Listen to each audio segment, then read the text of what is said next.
Hey guys, it's Miss Cherie from the Vocal Truth Podcast. This was an impromptu podcast. It was just something that kind of was put on me to do. So I'm here. I'm doing it. So of course I'm not as usual. I don't wait on anyone to enter. Hopefully you guys will check me out. Once again, as usual, still even though it's impromptu, when you tune in, please go ahead and share the video, like my page.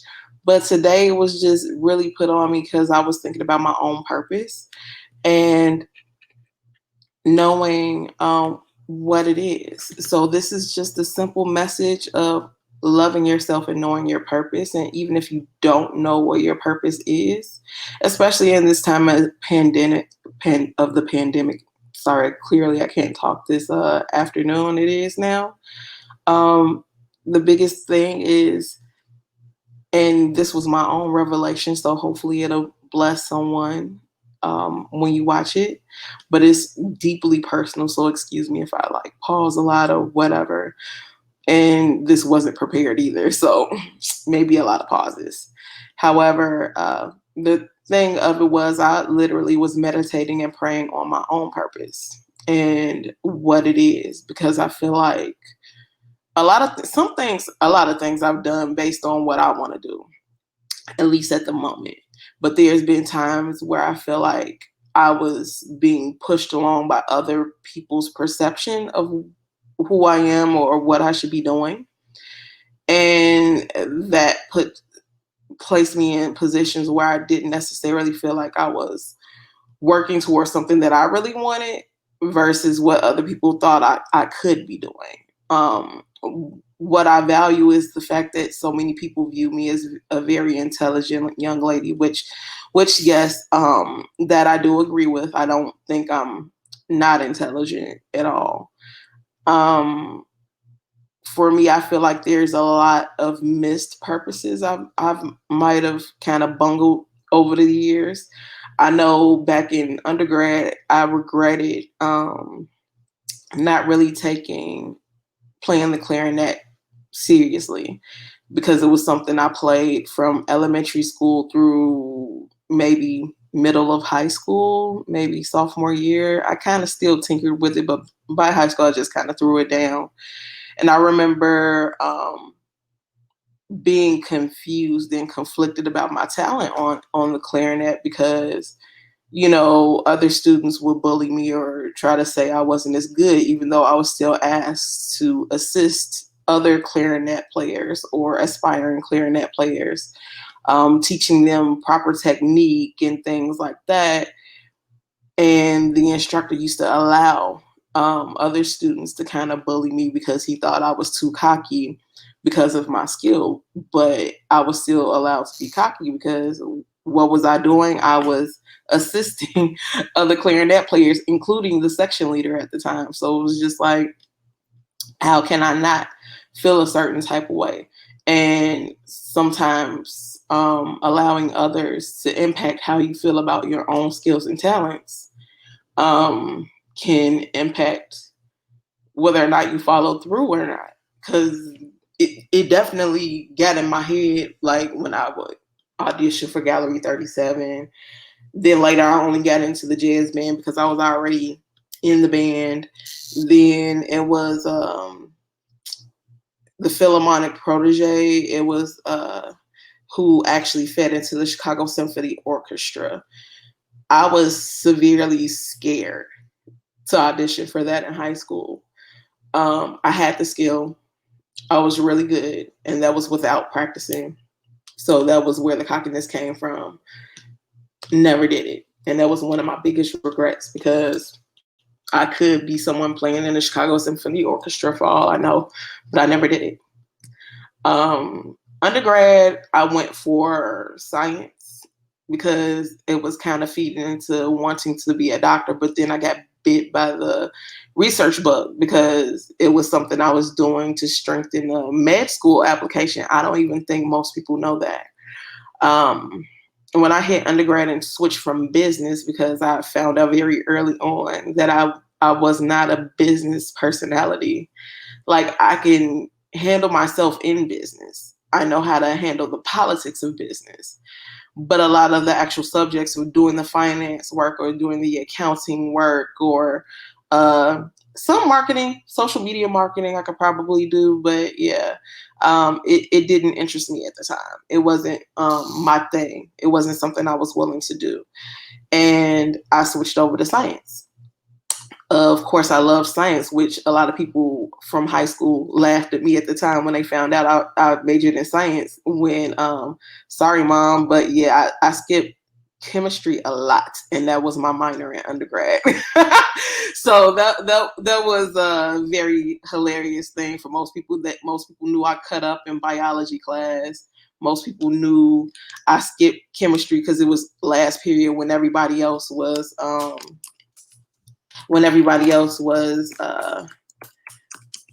taking classes more seriously. I was kind of cutting up a lot, but teachers knew that I didn't mean it, and they didn't really tell my mom like that because they knew I was like a good kid, kind of acting out. But anyway, moving on from there, I still managed to work in research, still managed to get published because I was working on a research experiment that got published, a phase 2 clinical trial.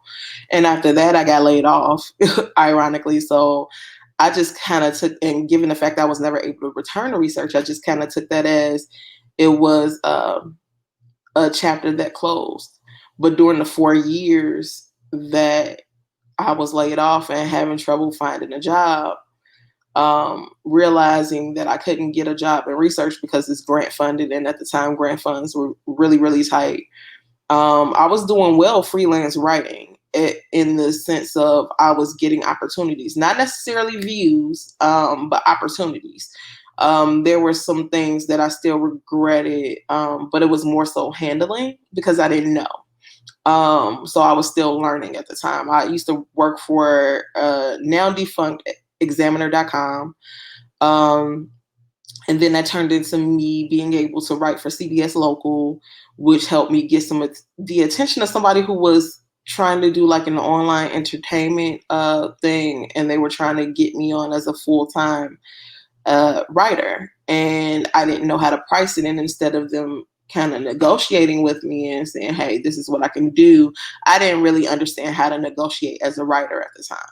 So knowing the mistakes I made then and still wanting to be like a freelancer now, because that was kind of like the niche and I enjoyed it because as a writer, I could write about anything, still let my voice be heard. I was in my 20s, so I was enjoying the perks of freelance writing and getting into entertainment venues and being able to interview well-known either local artists or artists who haven't gotten the buzz yet. Like my first interview was actually with DJ Terry Hunter, one of the house DJs.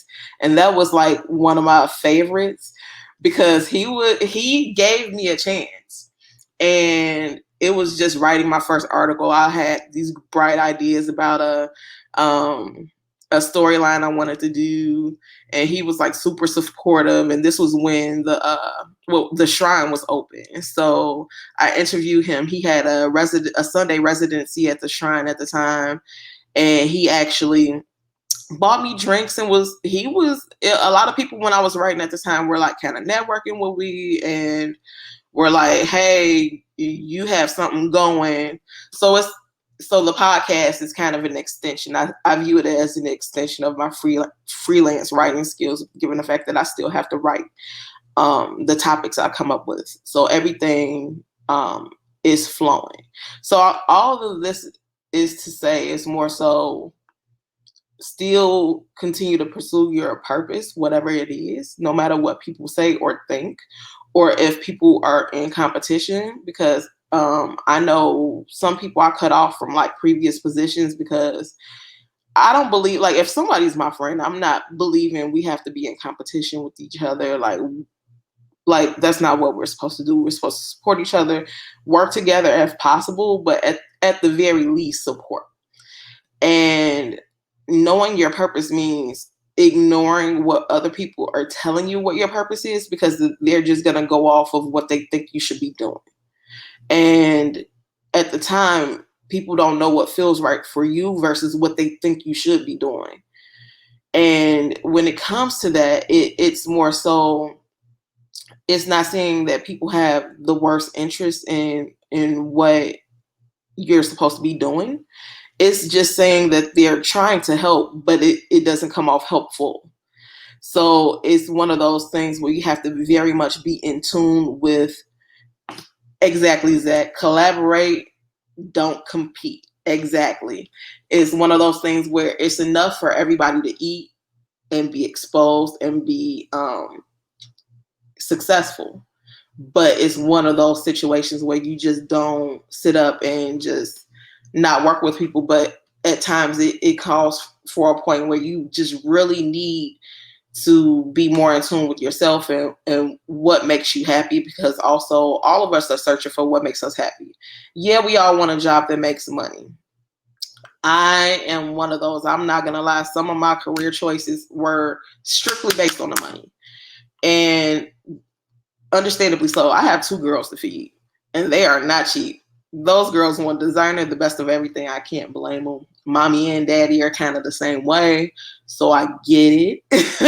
So I still need to make money, so I'm still looking for jobs. But one thing I'm planning to keep going, which I feel like I stopped once I got a job, was my freelance writing. I dropped it, completely dropped it to find a job, and I think that was the worst mistake I ever made. So it's one of those where I feel like I kind of drop my purpose or what I really should be doing or what makes me happy to chase a check instead of finding a way to make it my check. And it's a way to do it. But at the time, once again, I really didn't know how to do it because I couldn't balance. I had too much going on. And even still with working with what I want, it was more so I was still finding ways to end up helping others and doing. And it's one of those situations where exactly, mom, I'm following my dreams. My mama, follow your dreams, not theirs. Don't listen to dream killers, which is very true. My mom has told me that for years, and I didn't even realize I was still listening to dream killers until later. And even some dream killers could be your own supervisors at work. Just being someone with my last few jobs, my last 3 jobs, after I was laid off, those jobs, well, rather the last 2, I will say I had one manager who is still my friend to this day. If Shonda sees this, actually, I'm a tag Shonda because I loved her to death when I was working with her. She was actually my manager. Everything I said I wanted to do, she supported it and put me up for it. The job didn't pay much, which is the reason why I left the company. But at the end of the day, she was one of the most supportive managers I have ever had, ever. And I never had problems. It was literally like I never got nagged about anything. If it was something to help with, she literally sat me next to her. But I really didn't help or need help. She actually was setting me up for success to become like a team lead or a manager there, because that's something I expressed interest in. Plus, I was always nosy about what she was doing when we didn't have a lot of calls coming through. So that was another thing. She also encouraged what I call nosiness, which she called inquisitiveness and drive. So that was the difference. But then when I came to other companies, I became more of a number.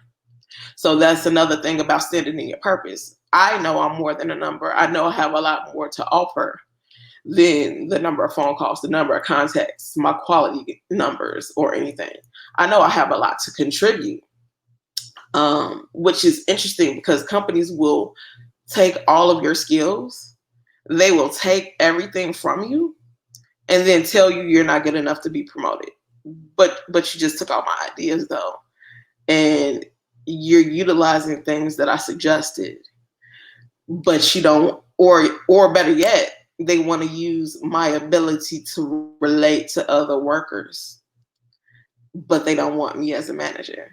So I always found that interesting. So it's one of those situations where I know what I'm working on and I'm going to continue to work on it. But it's also to understand that I want other people to be able to work on what they want to work on as well. And if your job is not treating you in the way that you want, find something that will, because that's something I've always done. Now, granted, I haven't always been able to find another position because for whatever reason they're always harder, or maybe it's the way I speak. I have no idea. I've had horrible interviews where people become more combative the more I speak. Um, and it's usually I'm starting to find out is basically maybe they see me as a threat in the interview process, which impedes my ability to get a job. And that's really not my issue, it's theirs. Because instead of viewing me as a threat, I could have been a really good asset. But most people don't see that. So with that, I really wasn't meaning for this to really be that long, but it's just about your purpose, and some of that also shout out to Heather White, one of my former coworkers who's standing in hers to me. Um, she supports everything I do as well as Zach. Zach's on here. Always been my backup since high school. And it's just one of those things where we're all figuring it out. Like, I thought I always had to have everything figured out or be like, a lot of our parents work jobs for 20, 30, some even 40 years. And, these jobs are not the way they used to be. They were able to be in whether it was government or factory jobs or whatever blue collar work or office work they were doing. They were able to stay on these jobs, but they were also able to move up at some point. And I don't know where the culture kind of diverted, but we definitely aren't dealing with a lot of the abuse, if you will. We're not dealing with the trivializing our skills. So our generation is more apt to leave. It's like, if you don't value us, we're gone. If you can't give me a valid reason why I don't deserve a promotion, then I'm gone. And it's one of those situations where at the same time, I'm still working towards what I want. And what I'm learning is, as intelligent as I am, I do love creative things. I like the writing. I actually love doing this podcast. Hence the reason why I'm randomly on here on a Sunday afternoon. But I also love doing artsy stuff, even though it may not be very good at it. But it's something I'm actually do a lot of. I like doing paint events, doing drawing classes and things like that. Or even if I end up doing nails, I'm starting to figure out that's something I really, really enjoy. So more creative things. But I think before, I always felt like when people called me intelligent or said I was super smart or I was too smart for XYZ, that it meant I had to do the most difficult thing I could find. And it doesn't have to be that. Granted, I do love figuring out problems. I do like untangling things. But is that something I want to do and then have it trivialized down to how much of this can you do in an hour or how much of this you could do per day? Nah, it's not something I really enjoy. The other thing about finding your purpose is a lot of people will go, and I'm starting to find out I really don't. Part of the reason why I've always wanted to be in management is so that I can be the manager that I wish I found in others, because it's so much that a lot of these managers lack. And the reason why they lack it is because they aren't people managers. They're people who, and I'm speaking from an aspect of working in tech, where they value numbers, numbers, numbers, and that's how you get promoted.